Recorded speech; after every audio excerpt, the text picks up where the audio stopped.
Wow, you really piqued my curiosity with this one. Understanding natural progesterone for men. Huh.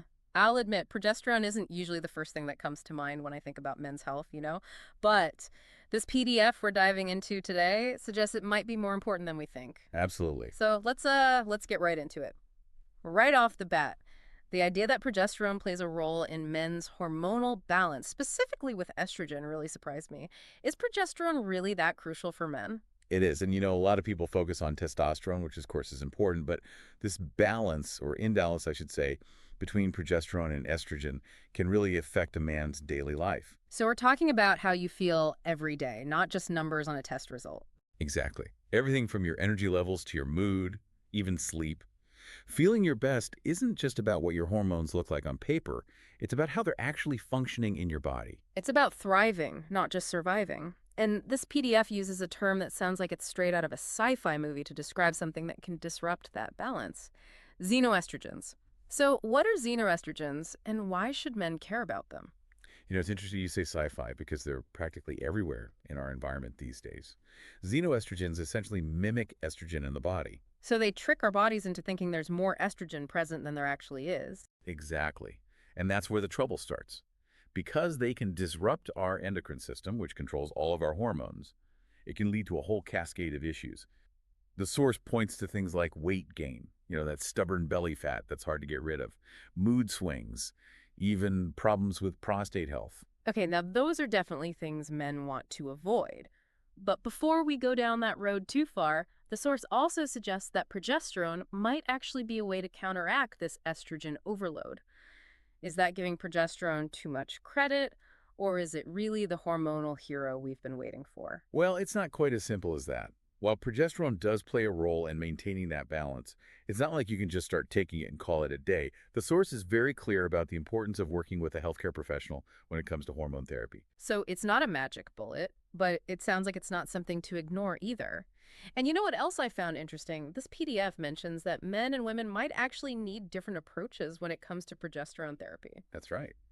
Men typically require much smaller doses than women, and the way it's administered can be different too. Oh, really? So it's not just about popping a pill? Not necessarily. Mhm. The source mentions creams, capsules, even patches as possibilities. It really highlights the need for a personalized approach, which is why working with a knowledgeable healthcare provider is so important. Makes sense. They can figure out what's right for each individual. But let's say someone listening is thinking, okay, this progesterone thing might be worth looking into. What are some situations where it could be especially beneficial for men? Well, we've already touched on prostate health, and the source really emphasizes the connection between excess estrogen and problems in that area. Progesterone can help to rebalance things and potentially alleviate some of those issues. And of course, there are the more general symptoms of what's called estrogen dominance that men might experience. Fatigue, weight gain, particularly that stubborn belly fat, even low libido. Yeah, those are definitely things guys don't want to deal with. Right, and in those cases, progesterone therapy, again, under the guidance of a healthcare professional, could be an option worth exploring. It all seems so interconnected. And this PDF delves into another factor that can complicate things, adrenal fatigue. I have to admit, I don't know a whole lot about adrenal fatigue. What is it, and how does it tie into all of this? Basically, your adrenal glands are responsible for producing a number of hormones, including progesterone. But when you're under constant stress, your adrenal glands can get overworked and they can't function as efficiently. That's adrenal fatigue in a nutshell. So our modern, always-on lifestyles could actually be contributing to this. Absolutely. And the PDF mentions that this can actually make hormone metabolism even more complex. So if your adrenal glands aren't functioning optimally, it can throw your other hormones out of whack. Exactly. And that's why it's so crucial to address adrenal fatigue along with any other hormonal concerns you might have. And again, this is where working with a qualified healthcare practitioner is essential.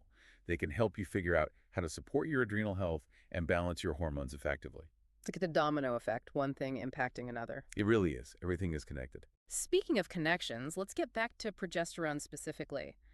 While it does seem like it could be beneficial in a lot of ways, the source definitely doesn't shy away from potential downsides. There are actually some strong cautions against self-medicating with progesterone. And with good reason.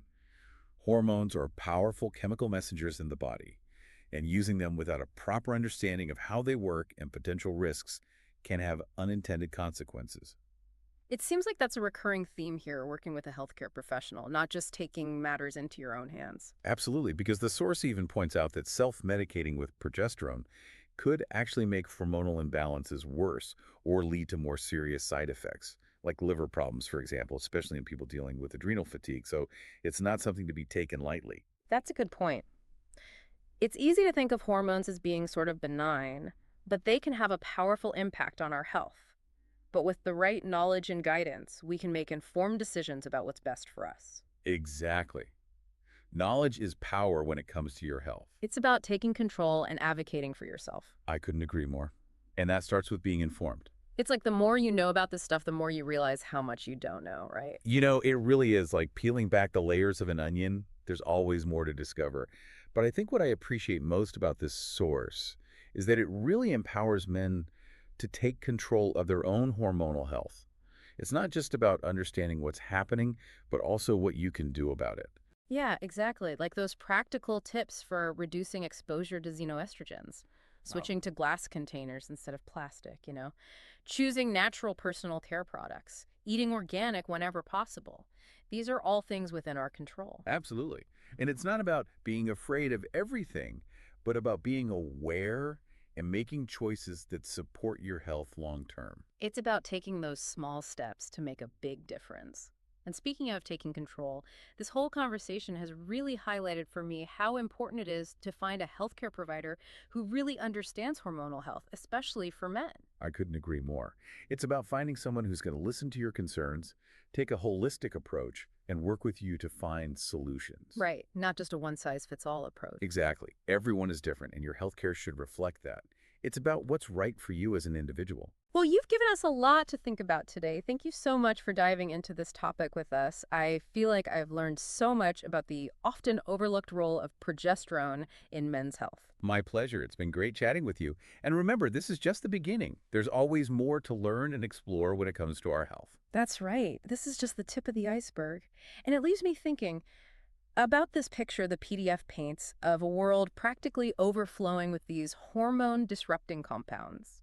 It makes you wonder, what does that mean for men's health in the long run? What does the future hold? That is the million-dollar question, isn't it? And it's one we should all be thinking about. So, to our listeners, if today's deep dive has sparked your curiosity, I encourage you to keep digging, keep asking those questions. Your health is worth it. Until next time, this has been The Deep Dive.